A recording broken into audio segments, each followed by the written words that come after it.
so much. Let me share the screen really quick, and we can start get the show going. Hope you can hear me well. Sorry for the bad lighting, and I'm in a very small conference space at the moment. My name is Lukas Andrukaitis, and I'm an associate director with the DFRLab. For those who haven't heard too much about DFRLab, I'll just give you a few words. We're part of the Atlantic Council, one of the largest United States think tanks. And within the council, DFRLab is one of the departments, one of the sort of groups that, that are focusing on very specifically on disinformation. And I guess the biggest advantage of DFRLab is that we're really a global team. And as you can see on the map, we are pretty sprawled out throughout the world. We don't have an office in Australia at the moment, but we are pretty much everywhere else.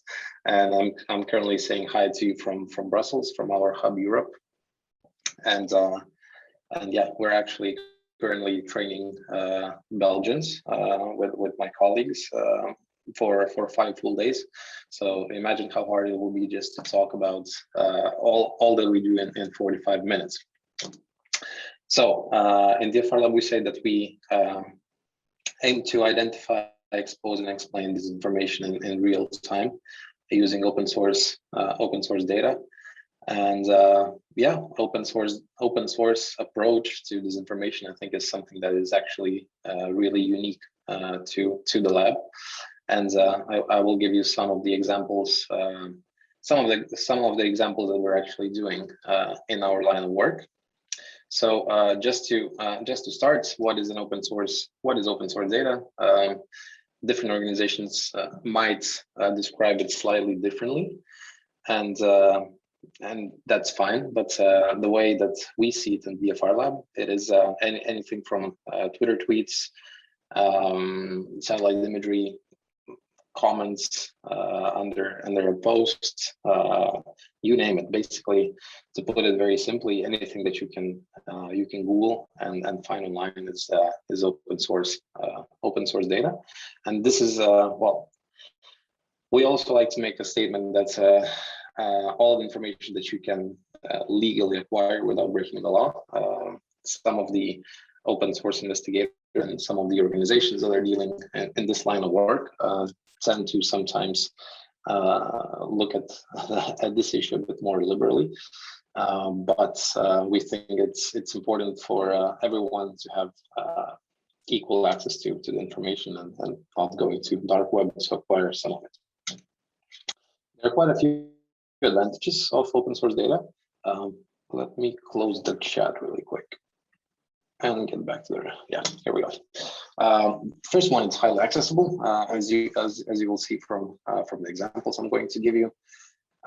Anyone can follow along the analysis steps, which is also very good because the research I'm going to show you, you can find it on our Medium page and just follow along every single step and get the same results. Information is not classified. This one is I really like, I guess, the most. Coming from the military background, I have been doing some of the similar work in the military, but the main difference between the military and intelligence communities and what we do in the DFRLab is that once we find something, we can share it with the public, and in the military that does not happen. It usually just goes up the command chain and you know, usually ends up classified somewhere in the desk of the intelligence community. And with simple training, everyone can do this kind of open source analysis, which is very, very nice. And again, if you just we don't have a whole lot of time to learn how to do most of the research, but yeah, if you'll read our articles, I think you can easily learn a whole lot from our organization.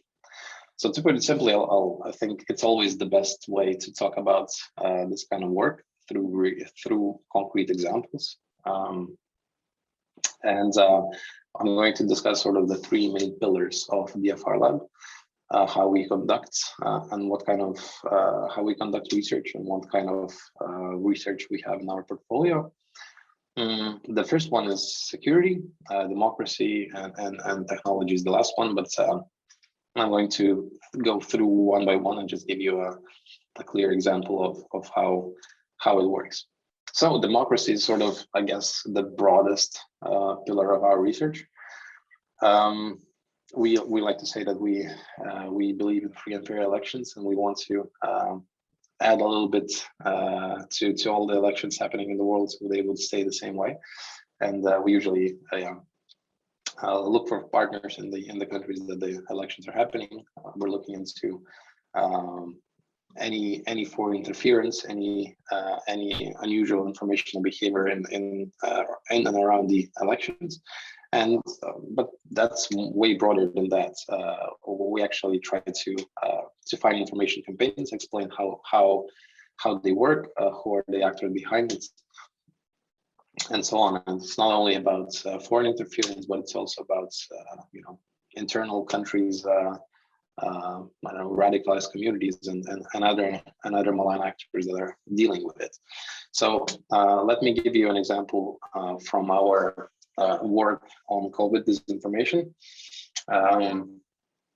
I guess at this point everyone is pretty tired of COVID examples, but I think these do speak for themselves. So last year, especially, we were tracking what Chinese accounts, especially official accounts, are doing in Europe and other Western countries.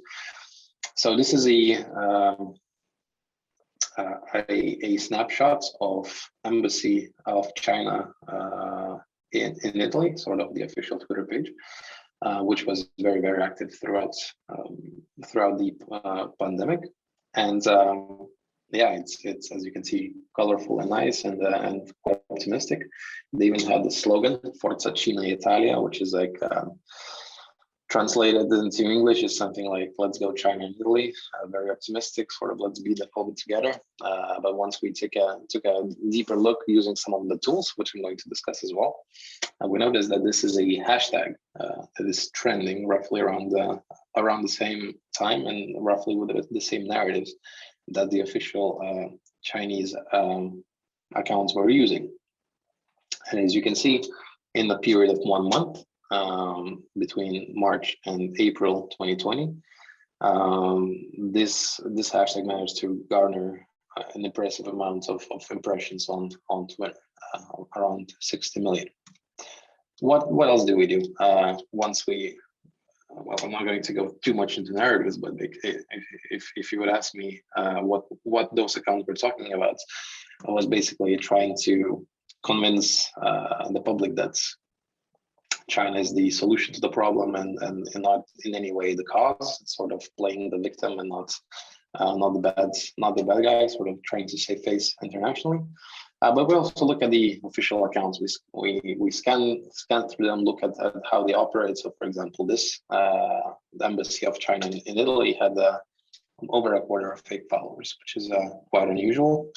It's on the higher side, and we use these kind of tools like Spartoro, which are free online. You can use them as well to see how these accounts operate, right? So other accounts like Spokesperson of China was also very, very active, spreading some of the misinformation videos and other information online.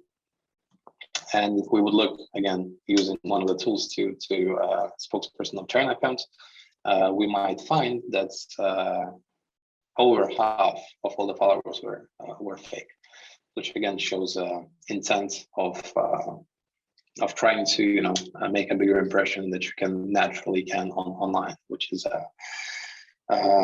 which is not ideal. And so this is I guess this speaks for both China, Russia, and Iran and other authoritarian regimes that are able to use the state apparatus and official social media accounts to spread their narratives online. So this is just a very good case study into that. And it's not even that, they also have the ability to sort of tap into some of the innocent looking accounts. So, for example, Chinese schools, Confucius centers, and other sort of soft power centers around Europe. And as you can see in the top left corner, Learn Chinese sort of went along with the same fake narrative that the official accounts were using. Now, the second pillar is technology, and this is something of high interest to me and our team. We're trying to look into and show how technology is both being used for the disinformation work, but also at the same time, how we can use technology to battle it. So here in the background, you can see one of our techniques that we use, the social media mapping. And I'm going to give you more concrete examples, but basically, we try to build out these maps, which allows us to see which are on any given topic or any given hashtag, which are the main accounts that are spreading the most information, which are the most engaged, and so on. So as an example, I can give you one of the investigations into a Facebook takedown that we did. I think also last year.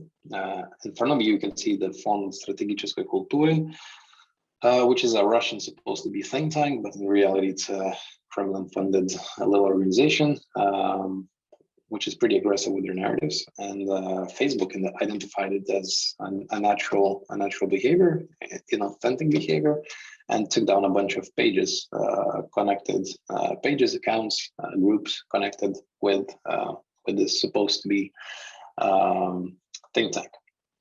So I like this example because it shows exactly how we go along with this kind of line of work. So we start with analyzing the narratives. So we see what kind of messages were the most engaged with, which were the most shared, which were the most popular amongst the social media users. So this is the first case. And if any of you are interested in pro-Kremlin propaganda, you might not be surprised that United States, NATO, the Baltic states were sort of the prime targets on most of these most engaged with messages. And these are just some screenshots that we managed to get. The next step, once we build up the data set, once we, in some cases, we get it in cooperation with other organizations like other researchers or Facebook or someone else, and in some cases we build it ourselves, which takes a little time with more closed platforms like Facebook. Once we have the data set, then we can play around, visualize it, and see how it fits into the bigger picture, right? So this is a very sort of zoomed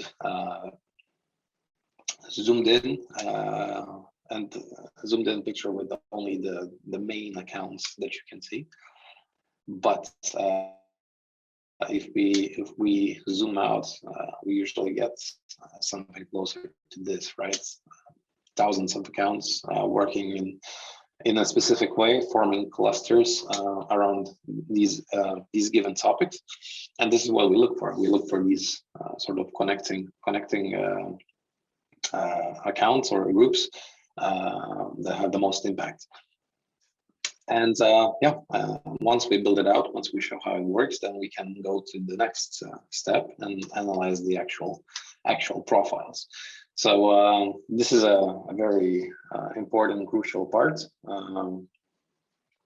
to sort of see any inconsistencies or any sort of red flags, if I can say so, about these accounts, because usually they're using inauthentic coordinated behavior, we can find some clues to show that they're suspicious in some way or another. So in this very case, we noticed that most of the accounts identified as the key accounts in this sort of network of disinfo were likely either run by the same person or that person or a group of people took out information from one of the profiles of this lady that you can see in front of you. So some of the accounts were Eva Merkuryeva, as you can see in the top. At the bottom, Arina Tsukanova, well, the first one was allegedly from Belarus. The other one was, I think, from Ukraine. And in reality, this is the same. These are the same pictures of the same person, just with a filter or with a dog, right? So we started seeing some of the connections, and some of the examples are quite anecdotal because, like as you can see, Fiona Armani on the left had a dog as her profile picture, and once we dig a little bit more into Eva Merkurieva's photos, who was allegedly from Belarus, we could see that it's the same dog, right, with the same collar. So this is how we build out this this sort of evidence base for claiming that this is an actual network and not a few concerned profiles spreading some sort of messaging. And lastly, we have security, and security is sort of my personal bread and butter, since I'm personally the most interested in, well, possibly because of my past experience in the military, but security is sort of what I'm the most interested in professionally. So what we do in DFRLab, we look at various conflict zones throughout the world, and in these conflict zones, whether it would be Syria, Ukraine, Libya, or any other, we try to look through what we call the fog of war. Right, whenever there's a conflict, usually there are at least a couple of sides of belligerents who are trying to show the other side as the bad guy, and we want to see through that and show it actually what's happening on the ground. And some of the key things we keep a track on are, if any of the sides are using banned munitions, chemical weapons, incendiary munitions, cluster bombs, are they targeting civilian areas? Are they lying about their operations? Are there any foreign troops involved in all of this, and so on and so on? So one of I'll give you an example of Legacy, which is a Russian private military contractor group, less well known than Wagner, who became infamous in the past few years because of their operations worldwide and also their brutality and their war crimes. Strategic Legacy Services is it's way less popular, I would say, but they're also keeping their head a little down, and they're mostly dealing, as from what we're seeing, they're mostly dealing in trainings, right? So they come to a place and train a specific sort of unit or a specific sort of group of militants. So what we do, we usually take a deep dive into collecting information that these are actually the people, trying to prove that this is the group that we're looking into. We were looking into into their activity in Syria, which again was mostly connected with trainings. And as you can see, I think this was Liva militants that they were training in the vicinity of Aleppo. And then we take a deeper dive into how the organization is working, where they're registered, where is their office. Sometimes even look for potential partners that they were working with, and other sort of information. We also tend to identify key individuals, see to put it shortly, see what they're up to, right? So identify the director that you can see on the left, or some of the key other figures that you can see on the right. And by doing this, we're able to build the bigger picture, right? So the director, the guy you can see on the left, he had a LinkedIn account for quite some time, but he was using the same pictures in one of the web pages, which is quite an inconvenient way to look for potential employees, right? As you can see, he was in his description, he was not seeking for love, he was seeking for specific staff members for his organization. And he was again interestingly using the same photos professionally and in this website as well. So let me tell you a few sort of wrapping up a few bigger picture research observations that we did with the DFRLab. Let me introduce you to the concept of full spectrum propaganda, which I really like. This is something that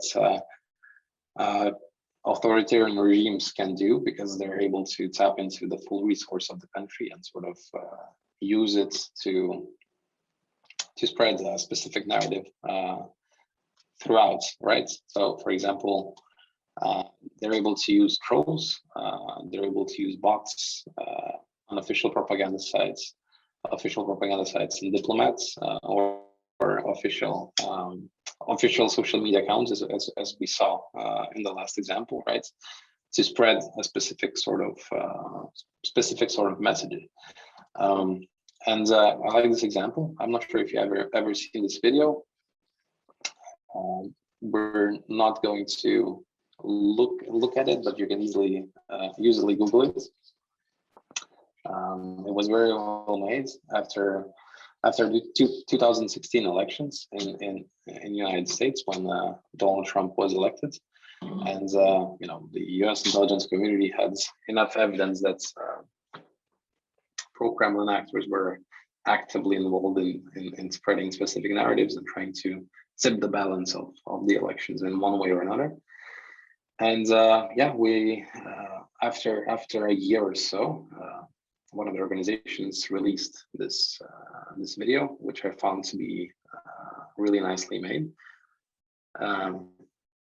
You could call it in a way educational, because they were trying to tap into a specific problem, sort of to talk about the fact that the elections were most likely influenced by actors from abroad, and they used Morgan Freeman as a spokesperson to put it correctly, I think, just to rally more interest from the public. And again, if you guys are interested, you can just Google Morgan Freeman elections September 18th, 2017, and you should easily find this nicely made video.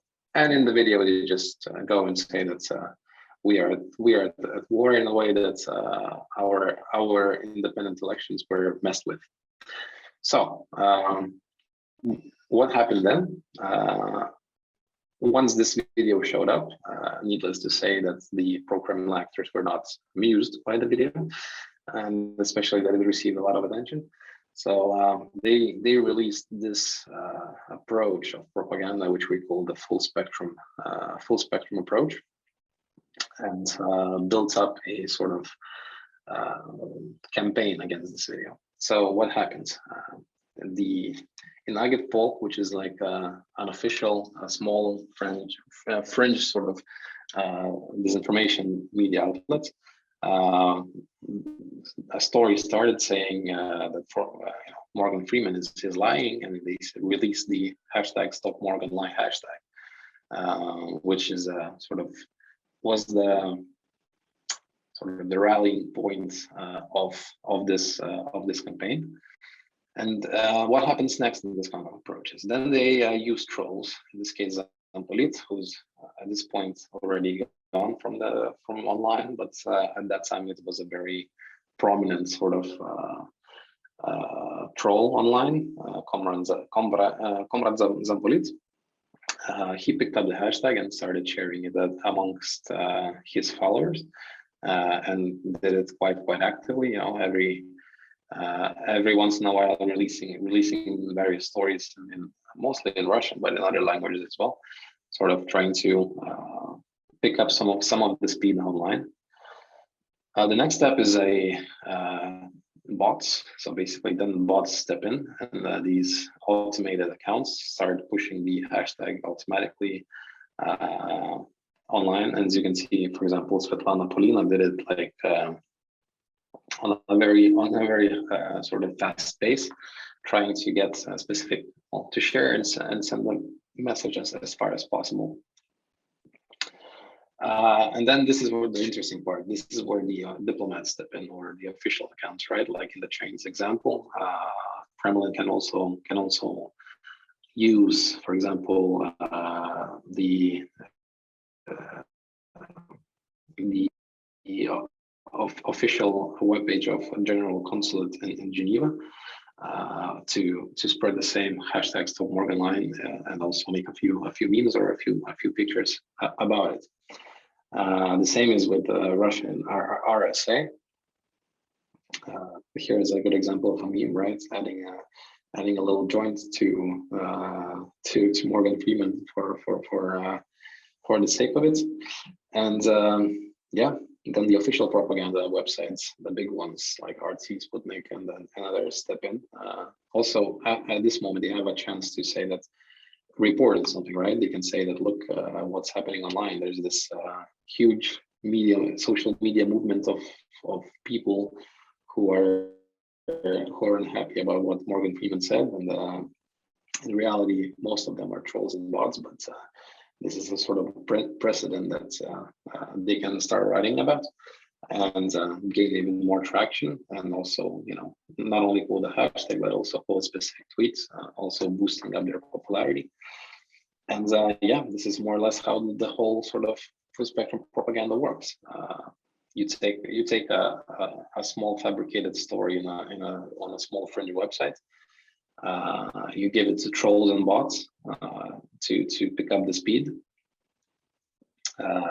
Then embassies and official propaganda websites can pick it up, and from there, at this point, when websites like RT starts writing about it, other websites also start getting into it, and usually this is where Western sort of Western media outlets also pick up on the stories and start writing about it, so in a way legitimating these stories as well. And lastly, I wanted to quickly discuss some of the tools that we're using and how do we do this kind of disinformation research. Mostly we use, for the majority of them, we use social media listening tools, which are tools that originally were developed for slightly different purposes. These are mostly marketing tools that are marketing tools that were originally created for marketing specialists to see how far messages can go. So, for example, if you're a big company like Coca-Cola and you want to see how your latest ad did online, you might tap into this resource and see which exact ad or which exact post received the most engagement, and how to build up your strategy, future strategy on that. But here, us, DFRLab, and other online researchers saw a chance that we can use the same tools to see how far propaganda messages are being spread. And these are some of the main tools that we're using. Most of them are paid tools. Some of them are for free. Again, I'm going to just briefly go through them, just saying which are good for what. Yet the idea is that they all work very similarly. By using specific keywords or specific hashtags, we can see which posts, which accounts, which specific messages are the most popular online, and who are sharing them, right? So these tools allows us not only to better identify successful trolls, but also identify botnets and sort of even cross-platform sort of information operations. So we use Meltwater, which is a great tool for mostly for Twitter, I would say, even though you can check a bit of Facebook as well. A very similar tool, Brandwatch, which I think is a competitor of Meltwater, is also great. We can do large scale research into Twitter and what's going on there. One nice thing is that these softwares allows us to download the data and sort of take it a step further, right? So we can once we know exactly what we're looking for, a specific, specific hashtag and a specific time space, we can then download the data and analyze it, one by one, look for any emerging patterns or anything along those lines. Then we have Busimo. Busimo is great for sort of media outlets. By using specific keywords, we can see which are the most engaged with articles, the most interesting stories on I don't know, either propaganda outlets, or if there's like a fake story, we can sort of measure the impacts on actual independent media outlets. And lastly, we have CrowdSangle, and CrowdSangle is a very useful tool working with Facebook. You can ask Facebook to give you access to it. It's a free tool. You just need to be a researcher or part of an NGO, and you can just ask for access to it. But also it has a free extension, which is really great. If you just Google CrowdSangle extension, you can install it to your Google Chrome, and once you have it, you're able to measure engagement and the most successful, for example, sharers of that post. So it's very easy to use.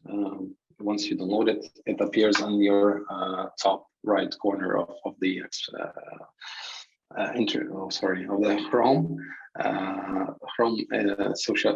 Chrome engine, and then you can just click on it and see which are the most active posts in any given topic. So to show you how not only how we use these tools, but also to what kind of findings we did mostly through last year and the beginning of this year.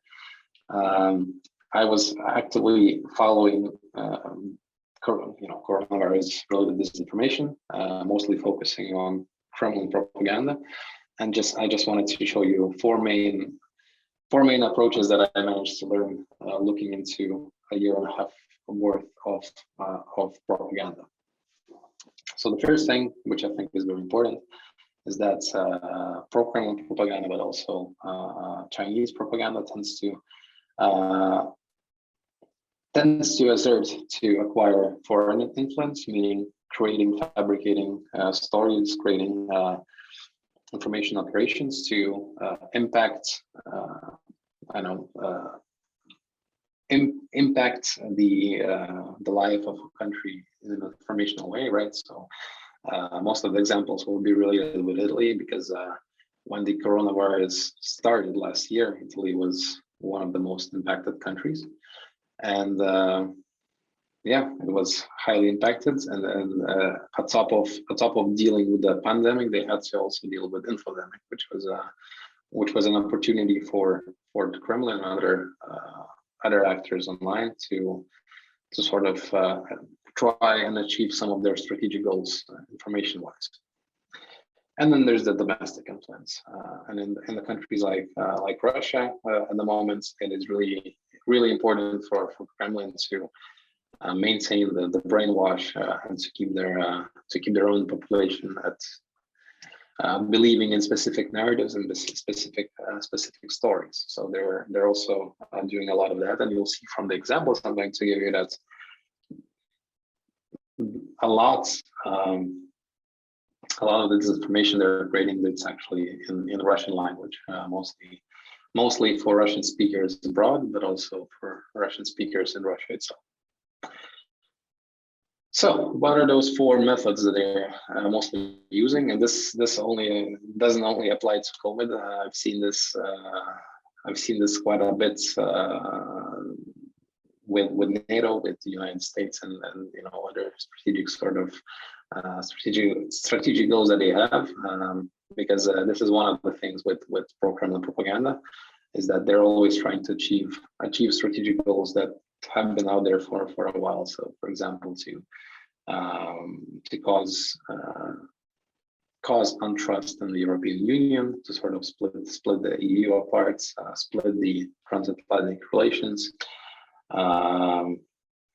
convinced that, for example, Baltic states are failing countries, convinced that Poland is a cruel country that is which is torturing migrants or whatever. So the first method or the first approach that they have is spinning stories. And what I have in mind by spinning stories, they usually take an actual story, add a little more flavor to it, a little fake facts, and release it for their own audience, right? So on the left, you can see the Defense One story that appeared, I think, around April last year, which was true. US Air Force flew 500,000 of coronavirus test swabs from Italy to Tennessee with a military plane. They actually bought the test swabs and brought it back to US where they were needed. And this was an actual transaction that nothing too interesting about it. But this story was translated, and some of the facts were changed. And on the Russian speaking media, the same story appeared, saying that it's war. The United States are robbing Italy of test swabs, robbing Italy of the things that they most need, and so on and so on. It also appeared on Serbian space as well, which is like a secondary sort of information space, which translates quite a bit from the Russian info space. And this story was given a second life with some additional fake facts attached to it. The second one is recycling stories. This is quite interesting. And very easy to do, and this applies not only to Russia but also to any propagandic elements in any country, any populist movements or radical movements. What they do is they look for favorable stories in any specific country. So, for example, in this case, they managed to find some of the Italian fringe actors expressing doubts and sort of going against Euro Defender 20 exercise, saying that this will be the key factor in spreading coronavirus in Italy across Europe because of the coming United States troops and so on. So they took that story, translated it into Russian, and just gave it another life. So this is a very sort of low-cost approach where you can just take something that already is gaining traction in one country, translate it, and give it another life. Number 3 is making up stories. This is pretty self-evident, right? So you can just create something out of thin air, depending on the events that are happening. And the story here was that. One of the first countries that provided so-called humanitarian aid, which proved to be useless at the end, but was Russia to Italy back in, I think, also in April or May 2020. And they flew this aid with a military plane, and using some of the open source tools like traffic tracking tools, you can actually see the flight path of this specific plane that was carrying that humanitarian aid to Italy. And this is the flight route that they took. As you can see, they flew from Moscow down south through Turkey, Greece, and then reached Italy. And a story that was attached to this event was that allegedly Poland did not allow Russian planes to fly through their territory. And of course, Polish media denied it because there was no proof, that they had no idea that this plane was going to fly to Italy in any way. But this did not stop stories from being created not only in Russian but also in Italian, to sort of show that Poland is not a great ally, and Russia is. And if we play around with keywords, right? For example, with Russian keywords, Polsha nie propustila, Poland did not allow through. We can see on Meltwater that in 7 days on Twitter, 3 million impressions were garnered, which is significant. Again, shows that some of this was unnatural, some of this were bots, some of these were trolls, but some of it was actual. Some actual people were reached by this fake story. And the fourth one, sort of also quite a popular one, is using favorable stories and building it out, saying that it's becoming like a trend or a bigger thing than it actually is. So again, that's a story from Italy. Once this humanitarian aid reached Italy, there was this video of an Italian guy, I don't remember in which city, going to a school and taking out the EU flag and replacing it with a Russian flag. So sort of showing support and showing appreciation for the aid that his country received. Fair enough. He also made a little video where he just took it out, wrapped the EU flag and threw it on the ground, and put the Russian flag instead. And there were quite a lot of reshares, but the same story that got a new life on the Russian-speaking space was that Italians are changing the flags, right? So showing it as if it's every single Italian is changing EU flags for Russian flags. So the keywords Italianцы заменяют flagging shows that this is diplomat.ru. Hope you can hear me. My AirPod. Just a second. All right, this should work. And yeah, as you can see on Facebook, it received significant engagement. And if we're looking to total engagement, it's like in their thousands. So again, something with a false narrative managed to get quite a lot of traction online. And this is a screenshot from Buzzsumo, and this is exactly how it works, how I mentioned, right? Once we type in the keywords and select languages, select specific sort of timeline, we can also choose the country that we want to look into, right? So we can see, for example, how Russian language stories are spreading in the Baltics or in Poland, or how English language stories are spreading in Russia, or anything like that. So it's all about playing with the filters. So I guess on this note, I will end. If you guys will have any questions, feel free to find me online and message me. I'm usually quite responsive. And yeah, I think I will pass the word back to the organizers.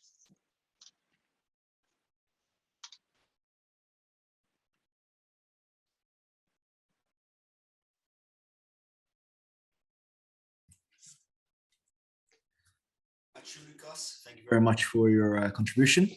That really is as far as my Lithuanian goes, right? Labas rytas and ačiū. Really good. Great, thank you. So we just have finished our second workshop. I've had absolutely a blast, and all of this stuff, both from Drog and from DFR, very hands-on, a lot of tools that we can use to combat disinformation. Thank you very much for that. We will now have a little break, a little leg stretch, grab a cup of coffee, and then we reconvene at 11:30 for the third workshop by Nika. Of course, Lisa